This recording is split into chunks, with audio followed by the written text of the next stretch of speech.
Mijn naam is Jules, ik ben 42 jaar, ik woon in Maastricht en in het dagelijks leven ben ik werkzaam als fotograaf en cameraman. Naast het beroepsmatig bezig te zijn met fotografie en film, vind ik het natuurlijk ook heel leuk om te urbexen. En urbex is eigenlijk een vorm van iets heel aparts. Het is bij mij ontstaan uit heel lang geleden. Ik woonde nog in Beek. Daar lagen een afgebrande boerderij. Er was een stal van afgebrand, maar de rest van het woonhuis was er nog. En dan als kind ging je daar spelen. Daarnaast had je aan de andere kant van Beek een grote villa staan en daar ging je naartoe. Want daar spookte het en zoiets allemaal als kind. Dus dat vond je helemaal geweldig. Iets ontdekken. Wat eigenlijk vanaf de straat wel zichtbaar is, maar waar je niet wist wat er eigenlijk allemaal achter lag. Nou, dat is eigenlijk een beetje urbex en zo is dat bij mij begonnen. Ik ben er ongeveer een jaar of 6, 7 geleden mee in aanraking gekomen met deze vorm van fotografie. En ik doe het nog steeds met veel plezier. Ik moet zeggen, anderhalf jaar nu. En bijna niks in gedaan, omdat het in één keer een hype werd. Wie het allemaal deed en hoe ze het allemaal deden. Maar langzaamaan ben ik daar toch wel mee begonnen. Nou, locaties kom je eigenlijk van soms delen met vrienden. Maar het gebeurt ook vaak als je onderweg bent naar een locatie, veelal in België, Duitsland of Luxemburg ook zelfs, dat je daar naartoe rijdt en eigenlijk op het moment dat je daar naartoe rijdt en je bent bijna in de buurt, valt je vaker op van hey, dit huis is ook leeg of hier is een leegstaande fabriek. En dan ga je daar naartoe en dan ga je kijken of je binnen kan komen en of je daar wat foto's kan maken. Nou, locaties zijn op zich helemaal niet geheim. Het is alleen een bepaalde groep die zich daarmee bezighoudt. Nogmaals, je betreedt het pand, je maakt er wat foto's en je gaat weer naar buiten. Je verandert niks, je maakt helemaal niks kapot. En nog beter is om ook helemaal niks mee te nemen, wat wel gebeurt. Een hele bekende locatie was een oud ziekenhuis in België. Daar stond een hele mooie gietijzeren voet had dat ding, dat was een stoel van de operatiekamer. Nou, dat ding was lood en loodzwaar, stond 2 of 3 verdiepingen hoger dan de begane grond. En ik ben daar meerdere malen geweest, maar het is ook voorgekomen dat die stoel weg was. Nou, die hebben ze dus echt maar met een paar man naar buiten moeten slepen. Maar je trasht eigenlijk zo de hele locatie. Het mooiste aan locaties is natuurlijk ook dat je daar binnen kunt zijn en foto's kunt maken voordat iemand naar binnen gaat met een spuitbus om daar zogenaamd wat graffiti te spuiten. Want dat is natuurlijk niet gewenst en ook niet mooi op de foto's. Nou, wat heb je nodig voor urban fotografie? Nou, in principe een fotocamera. En dan heb je dat. Dat kun je natuurlijk helemaal uitbreiden als je bijvoorbeeld toch wat mooiere en nettere foto's wil maken. Gebruik dan een goed statief, een stabiel statief. Gebruik je ook een spiegelreflexcamera, dat is in mijn geval dan het geval. En daar kun je mee vooruit. Een andere tip is eigenlijk gebruik van een afstandsbediening. Als je een foto wil maken op statief zijn het vaak langere sluitertijden en noem maar op. Maar op het moment dat jij op statief op je knopje drukt en het is niet al te stabiel, wil je camera nog wel eens bewegen. Wat je later natuurlijk in de foto kan terugzien. Heb je dus een remote control of gewoon een afstandsbediening met kabel, die gebruik ik zelf ook. Die is daar uitermate geschikt voor. Is het duur? Ja, het is zo duur als dat je het zelf wil. Ik kan me niet voorstellen dat je gaat urbexen met een Hasselblad van 50.000 euro om je nek. Maar eigenlijk met iedere camera is het te doen. En ja, elke hobby is duur. Het is zo duur als dat je het zelf maakt natuurlijk. Het gaat om het resultaat. En je doet het eigenlijk in eerste instantie ook voor jezelf. Want hoe vaak ben je niet ergens en maak je 300 foto's en je publiceert er hooguit misschien 2. Dus je doet het voor jezelf. Wat is HDR-fotografie? Nou, dat is een hele goeie.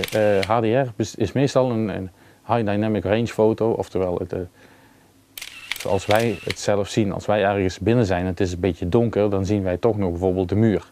En kijken wij met het linkeroog een beetje naar buiten, dan kun je door het raam nog de bomen zien. Nou, in principe, jouw fotocamera gaat een gemiddelde zoeken van beide. En dat wil dan zeggen van of de muur is niet zichtbaar, of de bomen zijn niet zichtbaar. Nou, dat is maar een heel simpel voorbeeld, maar zo werkt het eigenlijk. Nou, je hebt dus verschillende lichtomstandigheden. Nou, daar pas je je camera op aan en dan kan je vaker een gemiddelde foto nemen, maar ook bijvoorbeeld 2 stops eronder of 2 stops daarboven, ligt eraan. Soms liggen ze wel eens 7, heb je een HDR-foto die bestaat uit 7 verschillende foto's om de perfecte HDR te krijgen. Daarnaast heb je natuurlijk ook een heel stukje software wat je een beetje mee kan spelen. Lightroom kan het heel goed. Photoshop gaat het ook heel geweldig, gewoon samenvoegen van de foto's. En zo maak je dus je HDR. Maar het hoeft niet altijd per se een HDR te zijn. Niet iedere HDR is mooi. Waar moet een urban foto of een urbex foto aan voldoen? Ja, dat is eigenlijk een hele goede. In principe voldoet die nergens aan. Jij bepaalt, jij bent je eigen regisseur in het hele verhaal. En je bent geen copycat, dus je ziet wat jij wil en wat jij mooi vindt. En of dat nou een bout is die op de grond ligt, of een deurklink, of wat dan ook. Of een bepaalde lichtinval, of het stof. Het is wat jij mooi vindt. En dat is denk ik ook iets wat gewaardeerd moet worden in het hele urbex verhaal. Waar plaats je de foto's? Nou, belangrijker is misschien de vraag, wat doe je met de foto's? Nou, allereerst, je fotografeert voor jezelf. En vaak heb je dan een paar foto's van je denkt, ja, die zijn wel leuk, die kan ik delen. Nou, er zijn verschillende websites waar je ze op kan delen. Maar nogmaals, je doet het voor jezelf. Nou, wat moet je zeker niet doen op een locatie? Laten we het anders zeggen, wat moet je zeker niet doen met urbex fotografie? Allereerst is je eigen veiligheid. Je betreedt vaak panden die al langere tijd verlaten zijn, slechte staat van onderhoud, noem maar op. Ik noem een voorbeeldje, dat was ook in België. Ik ging daar samen met een collega naartoe. Het dak van dat pand was heel erg slecht, dus het had al heel lang naar binnen geregend. Dus de verdiepingen eronder, vaak houten vloeren, waren dus behoorlijk nat. En we lopen eigenlijk over de bovenste verdieping en mijn collega loopt voor me en op een gegeven moment, ik zag nog maar de helft van hem, want hij was gewoon door de vloer gezakt. Hij kon zich gelukkig op zijn statief vasthouden. Er is verder niks gebeurd, maar het is wel gevaarlijk. Nog gevaarlijker vind ik persoonlijk, dat zijn de mensen die met een model naar een locatie gaan, omdat ze daar dan zogenaamd mooi kunnen shooten. Een heel bekende locatie is Charat, de mijn. Nou, beide torens zijn eigenlijk levensgevaarlijk om boven te komen. Ik ben er zelf wel geweest, daar moet ik eerlijk in zijn. Maar ik vroeg mij wel af toen ik boven was van, dit kan niet. Ik bedoel, de trap waar je mee naar boven loopt, het laatste stukje is een ijzeren wenteltrap. Die zit gewoon los in de muur. Ik bedoel, als je daar met 2, 3 man op gaat staan, eens komt die los en gaat hij naar beneden. Hetzelfde is ook het verhaal, de mijngangen. Inmiddels zijn ze gesloten, maar je kon erin. En ik ken verhalen van jongens die erin zijn geweest en ook foto's hebben gemaakt. Die zijn echt schitterend, niks op aan te merken. Maar die dan wel met het commentaar komen, ik kreeg bijna geen lucht of ik kon mijn sigaret bijna niet aansteken. Nou, dat is gewoon een teken dat er te weinig zuurstof is. En daarom is het ook zo gevaarlijk. Maar die dingen moet je voor jezelf inschatten of je dat wel of dat je dat niet doet. Of ik tips heb voor mensen? Ja, tuurlijk heb ik tips. Allereerst, ga nooit alleen. En als je ermee begint, probeer een beetje de makkelijkere locaties. En vaker kun je ook bijvoorbeeld bij jou in de buurt een kasteel wat gewoon een open dag heeft. Ga daar een beetje experimenteren met foto's. Want je leert ontzettend veel over belichting. Je scherpte, diepte, noem maar op.